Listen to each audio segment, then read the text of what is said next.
Naomba usikilize hii story. Kuna story nilikutana nao sehemu, wananiambia bwana Japan wanagawa hela, yani wanakupa labda milioni 100, milioni 200 ili ukaishi kijijini. Yani wa Japan wanapewa hiyo ofa. Kwa mshikaji aliniambia, akaniambia wewe Don, da mwanangu, tungekuwa tupo Japan kwetu tungekuwa tushatoboa. Unaenda zako kuishi bush afu wanakupa hela. So hii story mimi ikabidi niifuatilie. Hivi ni kweli kweli wananchi unaweza ukapewa nyumba free, unapewa usafiri afu unapewa na milioni 100 ukaishi tu kijijini. Yani shelter ukaishi tu kijijini. So ikabidi mimi nifuatilie hii story. Nilipofuatilia sasa nikakuta ni kweli, lakini sio kweli kama nilivyoambiwa. Ukweli uko hivi. Nchini Japan vijiji vingi, yani wanasema zaidi ya nyumba milioni 6 nchini Japan sasa hivi hazina watu. Yani watu wanatoka vijijini wanakimbilia mjini, kwenye majiji kama Tokyo.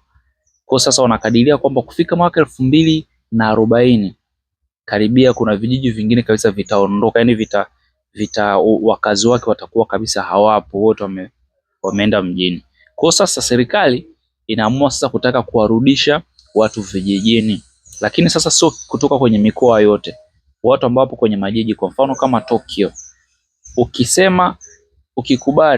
ukikubali kwenda kurudi kuishi kijijini, unapewa hadi milioni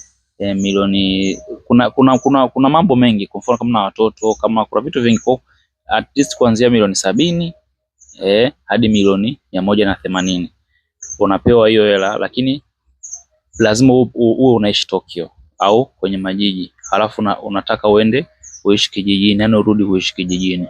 Na huku utakako kwenda kuishi unatakiwa uishi sio chini ya miaka 5 kabla ya kurudi. Ukirudi mapema kabla ya umri huo itabidi urudishe zile hela. Kwa ukifika kule unapewa hadi unaweza kupewa hadi mtaji, nyumba unapewa, japokuta kuna ilipia kidogo kidogo, lakini kwa bei nzuri.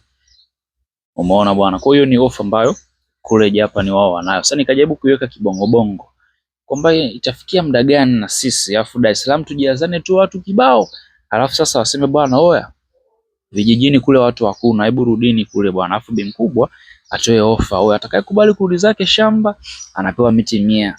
Yani maji anakupa milioni 100, unarudi zako kule bush, unaenda zako na kazi zako miaka 5 and then unageuka huko.